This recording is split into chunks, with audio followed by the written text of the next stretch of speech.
Anger. They insulted the people and resorted to threats, murders, plunder, arson, imprisonment, torture, and exile. If you happen to go to Tus, kiss the purified grave of the Imam and ask whatever you want from that honored saint of Allah.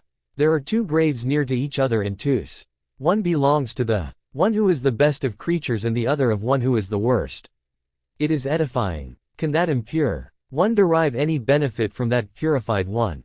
Can the reputation of the pure one be affected by the filth of that impure one? Never. Neither Imam Rida suffers owing to the proximity with Harun nor Rashid gains anything by being near him. Dibil excuses Bani Umayyah for their crimes.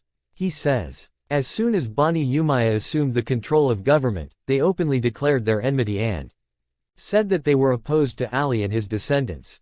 However, while fighting against Bani Umayyah, Bani Abbas formed a common front with their cousins and their slogan was the restoration of the rights of the Prophet's progeny. However, when the government fell into their hands, they became dictators. Dibil further says, if it had been decided that time should laugh, we would have prayed that Allah might not give it the strength to laugh because the Prophet's descendants have been subjected to cruelty and persecution. The Prophet's descendants have been sent into exile from their homes and cities as if they had committed an unpardonable crime. The elegy of Dibil known as Qasida Taya 45 is a verbal proof of the crimes of Bani Abbas.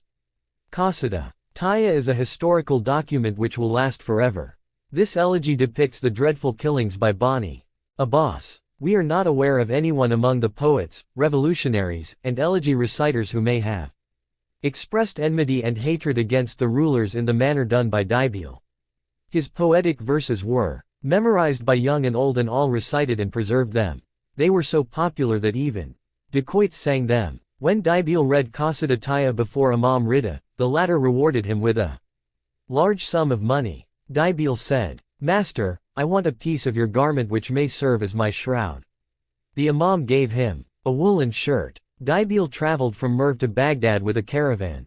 On the way the robbers looted the woolen shirt and other property of the caravan and began to divide it among themselves. In the meantime, one of the robbers recited this verse. Their inheritance is distributed among other people, but their own hands are empty of their inheritance. Dibil asked the robber, whose verse is this? He replied, it is the verse of Dibil, the poet of all al-Bayt.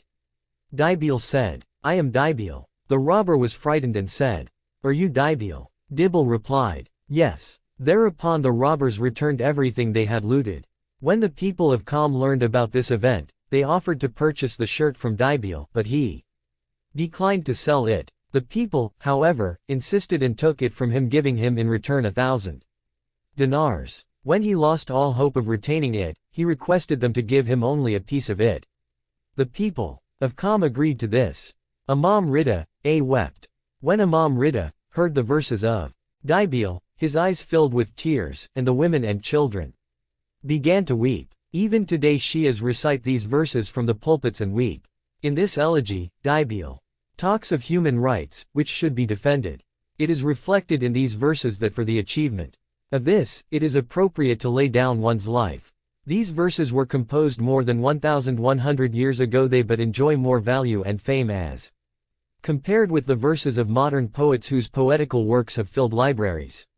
The secret of the popularity of these verses is that they lay bare the hardships of the afflicted persons who are oppressed and persecuted and are involved in difficulties during all ages. From the day these verses were published, the decline of Bani Abbas commenced. According to Bahar, there are 80 verses of Dibil about Imam Rida. Some of these verses are about Bani Umayyah and Bani Abbas. A few of them are quoted below. Curse Bani Abbas from the core of your heart, as the affairs of the religion became topsy-turvy. Because of them, rule without a true imam is unlawful. Giving a verdict without consultation is not permissible. Calamities fell on Islam owing to these ignoble tyrants. They distorted the religion and the law and let loose atrocities on the faithful. They made the world narrow in our eyes and made the horizon dark and gloomy. They made sweet water bitter like colocynth in the palate of the deprived and indigent nation. The source of this policy and this deceit was the Bay'at of Abu Bakr. The foundation of Injustice was strengthened by him, and the structure of the religion collapsed at that time. If that fraud and deceit had not been committed, the world would have acquired nothing but honor. The administration would have been in the hands of the Holy Prophet's household, and every place would have been replete with justice and kindness. I love the Al Muhammad. My love for them knows no bounds. I shall not dissociate my heart from this family, even though the enemy may make me the target of his arrows. They are my life, my hope, my ambition, and my aspirations. I shall place my head on the dust of their street and shall not raise my head from their threshold. For that is the abode of kindness and piety, and that is the place of love, hope and ambition. From there the sun of faith and morality throws its rays. From there blows the zephyr of justice and kindness, which makes the garden of the soul beautiful and fresh. O Lord, increase my fervor and fill my heart with love for them. How sad it is that instead of all their dignity and grandeur they got nothing from the mean people except treachery. These people snatched away their right unjustly from them. They plundered their property like thieves. How sad that those generous hands should be empty of riches and wealth. The rights of the Holy Family were destroyed, and they were subjected to much oppression. So long as the sun rises and the moon appears, my task is to weep and sigh for this grief. In his opposition to the Bani Abbas regime, Dibil had no political motives, and he did not compose these verses for position or wealth. He recited these verses only on account of his religion and faith. He had put his life in danger for the sake of the Prophet's progeny. Dibil used to repeat the following words very often: I have been carrying my gallows on my shoulder for the last 50 years. Dibil meant that he composed such verses for 50 years, and that any time he could have been executed for that.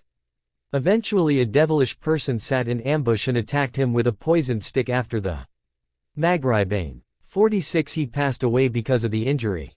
These two great poets, Dibil and Kumayt, who conducted similar campaigns to support Al Muhammad, were martyred in a similar manner. Providence had decreed both to be martyred in the same way. Saadi, if you fall in love in adolescence, the love of Muhammad and Al Muhammad is sufficient. Shia literature. It will be appropriate to end this chapter with extracts from Saeed Muhammad Gilani's book Al-Jannat. Al-Nashru Jamian 47. The Shia literature reached its zenith when the Alawis were subjected to hardships. After Ali's martyrdom, his descendants were humiliated. They were arrested in groups. They were exiled and suffered hardships. They were killed after having been deprived of public rights, and they spent their lives in a state of fear because their lives as well as the lives of their supporters were not safe. Supporters of Ali were killed in every city. They were often severely punished. Their hands and feet were cut off. Whoever uttered the name of Ali was imprisoned, his property was confiscated, his house was demolished. The lovers of all al-Bayt were buried alive, hanged, burned, and imprisoned. These were common treatments meted out to them, till they died of thirst and hunger. The followers of Ali were hanged on the gallows and were not removed from there till their bodies decomposed. They were then burned, and their ashes were scattered in the air. The people were prohibited from naming their sons Ali, Hassan, or Hussein. The Bani Abbas regime was more inimical towards the descendants of Ali than Bani Umayyah regime was. Hence, instances of killings and burning by them were also more frequent than those by the Bani Umayyah regime. They subjected Ali's descendants to unlimited persecution and torture. Mansur ordered that Imam Ali's descendants be chained and brought before him from Medina. When they came to him, he ordered them to be imprisoned in a dark cell. In case any of them died, his dead body was not removed from there. Eventually, Mansur ordered the prison to be demolished on their heads. A Shia poet says in this regard, by Allah, Bani Umayyah did not commit even 1/10 of the atrocities against Ali's descendants, as those committed